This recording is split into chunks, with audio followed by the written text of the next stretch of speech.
नमस्कार, मेरा नाम है ब्रिजेश। फिर हाजिर हैं क्रिमिनल हिस्ट्री पर एक खौफनाक कहानी लेकर। इंसानी इतिहास में इससे बेहद खूबसूरत और खूंखार लेडी सीरियल किलर आज तक आपने नहीं देखा होगा। इसने इतनी बेरहमी से 650 लोगों का कत्ल किया जिसके बारे में सोचना भी मुश्किल है। सिर्फ मुश्किल नहीं बल्कि नामुमकिन कह सकते हैं। कत्ल भी सिर्फ जवान लड़कियों का ही करती थी, यानी कुंवारी लड़कियों का, वो भी खौफनाक तरीके से। आज की कहानी काफी खौफनाक है। 650 लड़कियों को मारकर उनके खूनों से नहाने वाली एक रानी की कहानी है। ये कहानी सच्ची है, सच्ची घटना पर एक कहानी आपको बताने वाले हैं। उम्र के जिस पड़ाव में लड़कियां खुले आसमान में उड़ना चाहती थीं, उसी उम्र में ऐसी लड़कियों को ये अपने महल में आने को मजबूर करती थी, फिर उन्हें तड़पाती थी। उसके बाद उनके खून को बाथ टब में भरकर उसी से नहाती थी। जिसको बाथ टब नहीं पता उसको बता दे, जिसमें नहाया जाता है फ्लैटों में, बड़े महलों में बाथ टब जिसमें पानी भरकर नहाया जाता है, उसे ही बाथ टब कहा जाता है। उसी में लड़कियों का खूनों को भरकर वो नहाना चाहती थी। नहाना भी क्यों चाहती थी? क्योंकि वो जवान रह सके, इस उम्मीद में कि वो ताउम्र खुद जवान रहेगी। इसी की वजह से वो बाथ टब में लड़कियों का खून डालकर नहाती थी। खूबसूरत रहेगी क्योंकि उसने जवान लड़कियों के जिस्म से ताजा खून निकालकर स्नान किया है। आज की इस कहानी में मेरे साथ एलिजाबेथ बाथरी की खौफनाक कहानी जानेंगे। ये दिल दहला देने वाली असली कहानी है हंगरी साम्राज्य से। ये यूरोप का एक छोटा सा देश है। ये बेहद पुराना देश है जो कभी रोमन साम्राज्य का हिस्सा था। कहा जाता है कि इस देश पर हंस नामक प्रजाति वाले समूह ने आक्रमण कर दिया था। उसी समय से इसका नाम हंगरी पड़ गया। यह ऐसा देश है जहां किसी बच्चे का नाम उसके माता पिता नहीं रखते, बल्कि सरकार का एक लिस्ट निकाली जाती है और माता पिता उसी लिस्ट में से अपने बच्चे का नाम रखते हैं। इसी हंगरी देश की ये कहानी कई दशकों पुरानी है। ये कहानी है 1558 से 1610 के बीच की। उस समय हंगरी साम्राज्य था। इस साम्राज्य के राजा थे किंग मथायस द्वितीय। इसी साम्राज्य से जुड़ा हुआ था बाथरी परिवार। ये बाथरी परिवार भी शाही परिवार का हिस्सा था, क्योंकि इसी परिवार में हंगरी की रक्षा के लिए सबसे बड़े योद्धा हुआ करते थे। इसी परिवार का योद्धा था फेरेंक नेस्डी, जो तुर्कों के साथ हुए युद्ध में हंगरी का हीरो साबित हुआ था। इस वजह से ये परिवार एक बड़े महल में हुआ करता था और इस महल से आए आदेश को हंगरी का हर एक नागरिक मना नहीं कर सकता था। शाही परिवार बाथरी के योद्धा फेरेंक नेस्डी की पत्नी थी एलिजाबेथ बाथरी, जो बेहद ही खूबसूरत थी, जिसकी खूबसूरती के चर्चे होते थे। एलिजाबेथ का एक आदेश और महल में नौकरों की लाइन लग जाती थी। लेकिन इसी एलिजाबेथ बाथरी को अपनी खूबसूरती पर इतना घमंड हो गया कि उसे जब कोई यह कह देता कि अब उम्र ज्यादा हो रही है, बस इसी बात से वह गुस्सा हो जाती थी।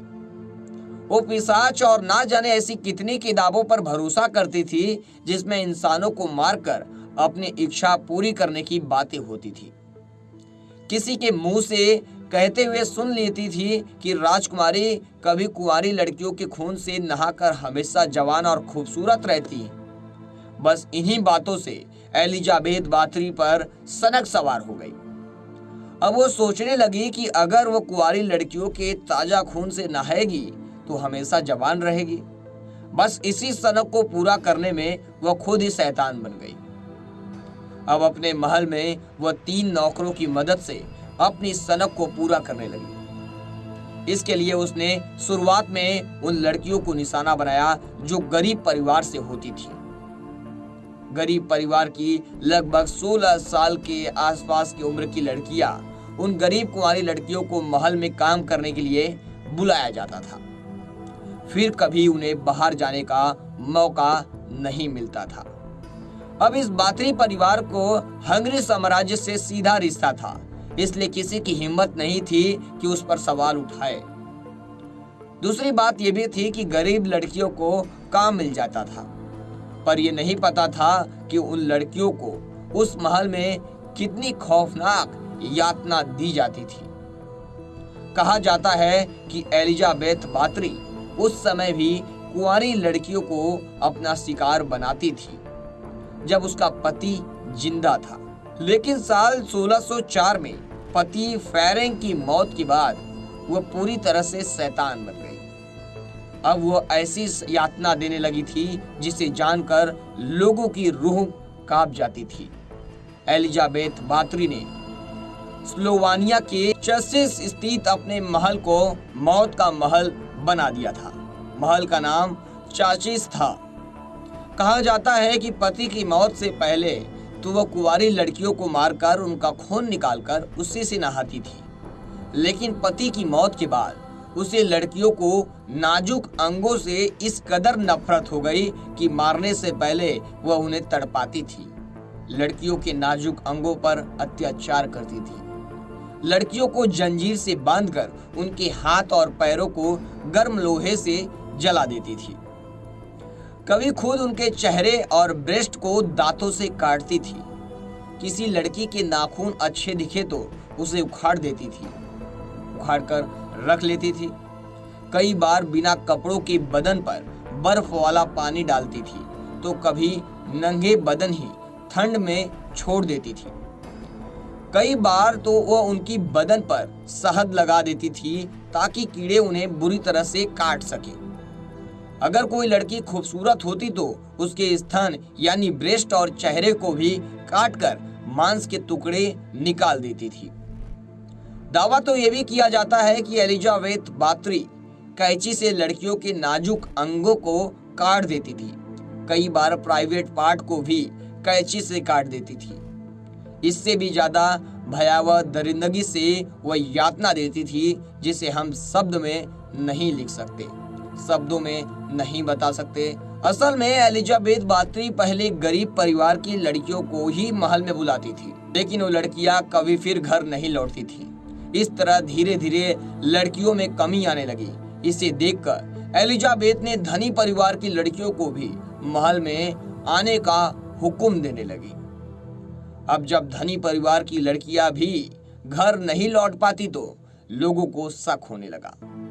लोगों को शक हो गया। उसी बीच कुछ ऐसी लड़कियां थीं जो किसी तरह एलिजाबेथ की यातना से बचकर महल से भागकर आ गई थीं। उनकी आपबीती सुनने के बाद धनी परिवार के लोगों ने इसकी हंगरी किंग से शिकायत की। जो राजा था उससे शिकायत कर दी। इसकी जानकारी हुई तो गांव के गरीब लोगों ने भी हिम्मत दिखाते हुए हंगरी किंग माथायस द्वित से शिकायत कर दी। इसे हंगरी किंग ने गंभीरता से लिया और अपने बेहद ही खास अधिकारी से जांच कराई। साल 1610 में जांच शुरू हुई।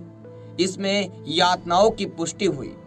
जब एलिजाबेथ बात्री के महल में देखा गया तो वहां कई गुप्त कमरों को टॉर्चर हाउस बनाया गया था।